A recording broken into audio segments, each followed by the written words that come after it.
When the Lord Jesus rose from the dead, look what he says. By the way, the Lord Jesus rose with the glorified body, spiritual, three-dimensional. You see the way you are now, this is the way you're going to rise. But in a spiritual body. This body will have no bones, no flesh, nothing.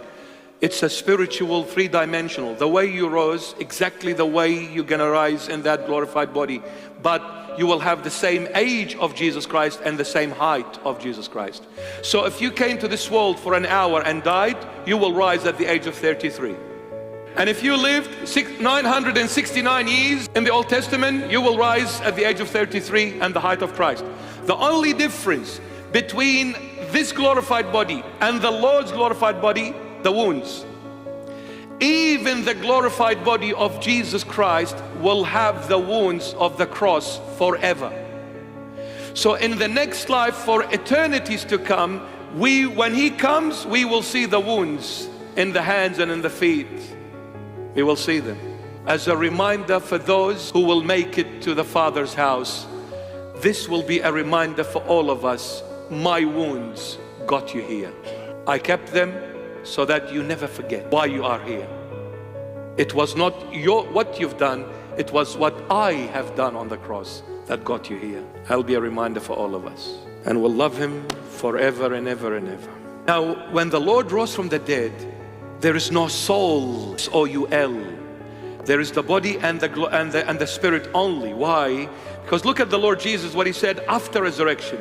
In Luke 24:39, He says, "Behold my hands and my feet, that it is myself.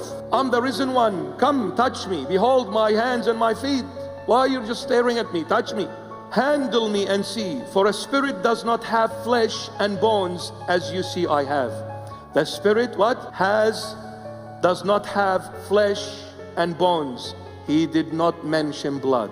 The spirit does not have flesh nor bones. He didn't bring the word blood. Now, since there is no blood, there is no soul, because the soul lives in the blood. Now, the soul, one of the components that make up the soul is the subconscious mind. The subconscious mind is the hard drive of your computer, the memory where everything is stored. In the second coming, the Lord will give you the glorified body, and He will bring back your spirit and put it in this glorified body, but the soul will be wiped, because your memory will be wiped then. Because when the Lord takes you to the Father's house, which is the final frontier, you cannot carry your memory with you there. Now in paradise now, yes, your memory is with you. That's why the saints remember. Even those in Hades remember, because the soul is still there. But in the final judgment, the Lord will wipe your memory. Imagine this. A father enters with the Lord, the son goes to hell. How can this father be happy and enjoying the presence of the Lord, remembering his son is in hell? He will wipe it. So there you will not see and recognize that this was my mother, this was my father, you will not recognize none of that. The memory is gone.